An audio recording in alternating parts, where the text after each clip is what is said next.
Hello, fashion lovers. So you're welcome once again. So I've already drafted out the front bodice. So the length for this front bodice is 15, and then the shoulder line is 7.5. Then I'm going to come down by 1.5 inches for the shoulder slope. Mind you, this is the front bodice measurement, and then the neck width I will do 3 inches, and then I will connect the slope. Then for the armhole line, I've measured that, and then I'm just going to cross check all my measurement. The breast point is 9.5, so I've labeled that. I have a detailed tutorial on how to draft a basic bodice block, okay?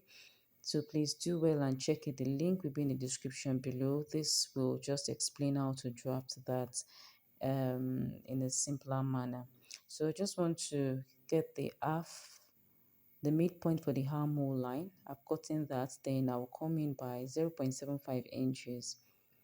Then the bust measurements, I'm going to put the bust measurement, a quarter of the bust measurement.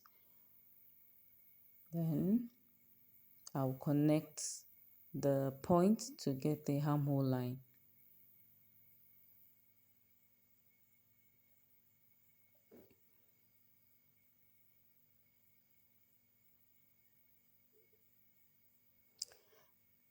So I'm going to put in the waist measurement. First of all, I'll note the bust span, which is 3.5 inches. So I'm going to draw a straight line just to get the dart leg. Afterwards, I'm going to measure the waistline. I'll put a quarter of the waist measurement over there. Then I'm going to connect the line from the bust down to the waist. Then I'll also transfer what I have on the bust point to the waistline.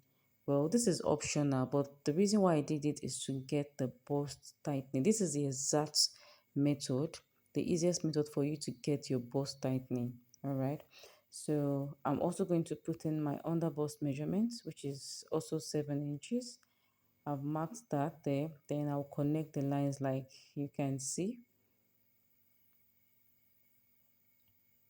I'll connect it from the bust to the under bust and then to the waist line. Now, so this is what I was saying. That's the waist measurement, a quarter of the waist measurement. I connected the bust line to that point. Then I transferred the bust line and the bust measurement to on the waist measurement, and then I connected the point. This is just to get your bust tightening. So you're going to get a difference. You get the difference on that point. Okay, so whatever you get there, you divide it into two, and then you put it on each dart, on each side of the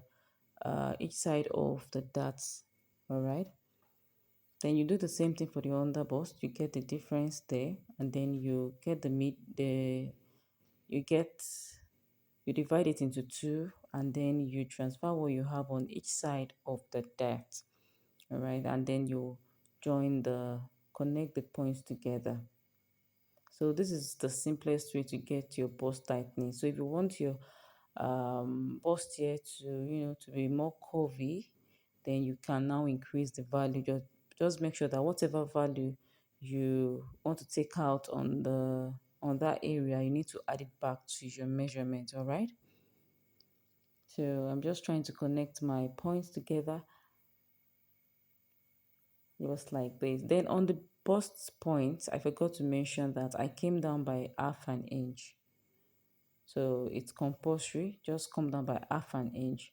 Another thing you can do is that the measurements, the differences we took, you can actually just put them on this side of the bodies instead of distributing each on either side of the that leg. That's what I'm trying to explain. So instead of dividing, you can just put each of the measurement like that on the other side of the bodies. I hope you understand. So to get the princess dart, I'll just draw a curved line from that breast point to the mid armhole. just like this. You can use your free hand, okay? If you don't have a French rule, you can use your free hand. Just make sure you do it steadily. Now, the next thing now is to come in by half an inch on each side of the princess line on the armhole line, just like you can see. Then I'll connect the new line. This is just to reduce any gaping at your armhole, to make your princess that fits very very well. If you do this, some patterns don't do this, but it is equally necessary. It reduces the gaping at your armhole area. So I'm just trying to connect my lines and adjust what I have there. So please kindly watch my tutorials on how to draft basic bodice block. I think I have about 2 videos on this channel. Check it out so that you can understand why, you can understand each parameters, how each a bodice block can be drafted. Now the next thing now is to measure what I have here. Please pay attention to this point. Measure what I have here. I have 12 1/4. Then on the other side too, you're going to start from that point, measure what I have. And the reason is that most times when you cut princess start like this and then you want to join it, most times you can have shortage of fabric. All right, so this is a reason. So if you do not add the difference there, if you don't add it back, by the time you want to join, you just discover that your fabrics are not aligning together. So always make sure that you get a difference. Once you get a difference, the difference is what you add there. Then the half inch I remove from each side, I'm going to add it back to my bust measurements. So okay, that will be 1 inch. So I want to redraw the armhole curve, and that is it. So I'm going to be cutting out that part.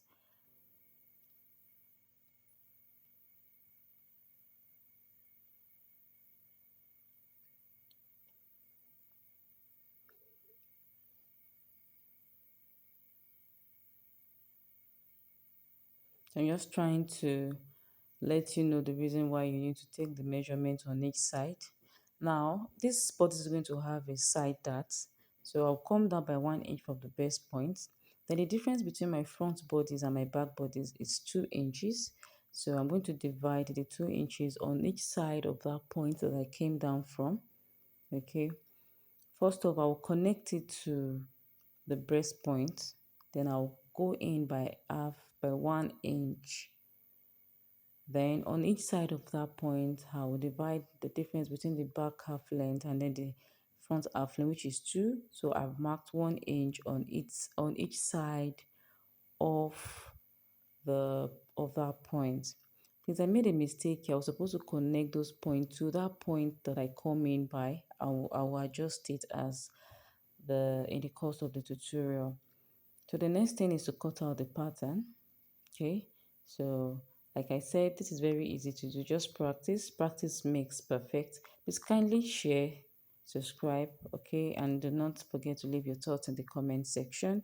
Please turn on your notification bell so that anytime I release new videos you can always get notified. So I'm trying to correct what I did there. Then if you're into ready to wear, I have a series going on currently on how to scale up your ready to wear business. Please do check out those playlists. It is very I've shared a lot of information on that part. So I want to reconnect my bust point down to my waistline, the new bust point. Then I will also extend those lines. I'll extend those lines again, just like you can see.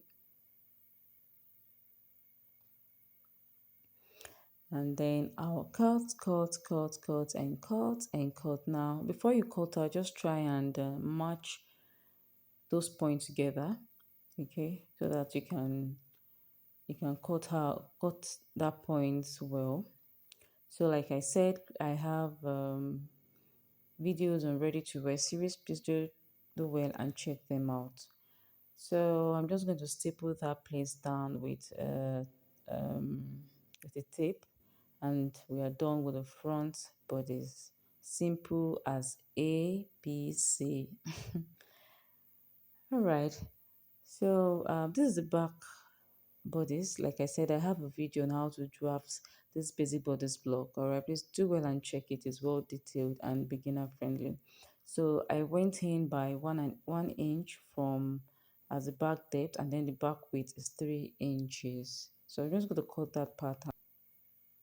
And then for the front measurements, for the front neckline, I came in from by 6 inches for the neck depth rather, and then the neck width, I did 3 inches as well. So I just, transfer what I have there to the other part of the bodies. Now we're going to be drawing a straight line here so as to get that neck line. Now you can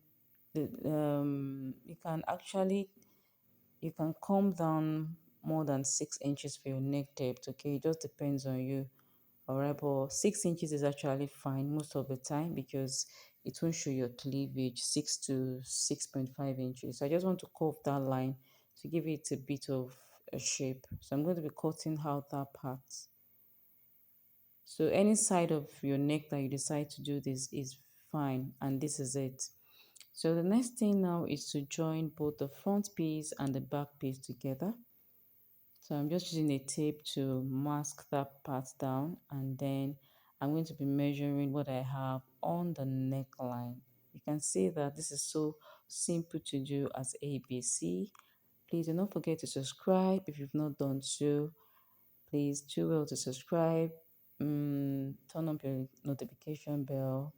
Please do like and share, and please, most importantly, practice makes perfect. And once you practice, let me know in the comment section how it went. All right, I'll be waiting, I'll be expecting. So I have 22.5 inches there, so I'm going to be drawing the collar now. So I folded my paper into two, and then I'll draft 22.5 divided by 2, that will be 11 1/4. So you can decide to make the width of your collar as long as wide as you want, but in this case I'm using 4. You can do 5, 6. The larger it is, the trendier, but at least. So I'm just drawing that all through the paper. So I have 4 inches as the width, and then the length of the collar is 11.25. So just to make it fancy, just like you can see on the thumbnail, I decided to come out by 1 inch from that point, and then I'll connect it. Okay, so like I said, you can decide to make your collar wide depending on your preference. So I'm going to show you how it will look like if you make it wider. So I'm going to extend it by 6 inches. All right, so my new collar width is going to be 6 inches. So I'll just draw 6 inches all through, and then mark it out. Can you see that? So you can decide to make that extension, the end of your collar, to be longer. The longer it is, the trendier it looks. Okay, so I'm just trying to cut that part to extend that part, and then you have it. So at the midpoint, that midpoint is going to fall at the back of your neckline. So just come in by by half an inch. This is just to make the collar relax well on your neckline. All right, so I'll connect that to the beginning, to that point. You don't need to add back the half an inch, it's not necessary. Okay, and that is all on how to draft the collar. Now there are two ways to cut this collar. This is the first part. Okay, this is the first method. So I'm going to show you the second method shortly. And that is it. So just put your collar around your neckline, just like you can see. Please, I made a mistake. That is not the part I was supposed to put. It's meant to be this other side. All right, please pardon me. So the second method on how to draft the neckline is this. You're going to place your pattern on another paper, and then you draw out the neckline just like this. You draw out the neckline like this, okay? And then you're going to measure around the weight of your collar. Mind you, the first method is going to give you this raised this collar that looks that looks eye. I mean, how will I put it now? This eye collar, but this second method will look more relaxed. It won't be as high as what you can see on the thumbnail. All right, it will be relaxed. It will look flayed. It will look flayed on your neckline. So any effect you want to get, it depends on you. If you use this method, just know that you might not get that eye collar effect, just like you can see on the thumbnail. But if you use this method, you're going to have this flay kind of collar that sits just flat on your neckline. So any method you want to use is fine, all right, depending on your preference. So that is how to cut this, how to drop this pattern. I hope you like this video. I hope you learned something from here. Please do not forget to subscribe. Let me know your thoughts in the comment section. And practice makes perfect. Thank you so much for all your support. And I want to say a big shout out to all my subscribers. Currently, as I when this video was made, I'm now on 850 subscribers. I'm so happy. God bless you all. And then please do go to check all my videos, my ready to wear series. Okay, please check that out if you're into ready to wear. You want to scale your fashion business to the next level. Bye. Thank you so much. Do not forget to practice. All right. Bye bye.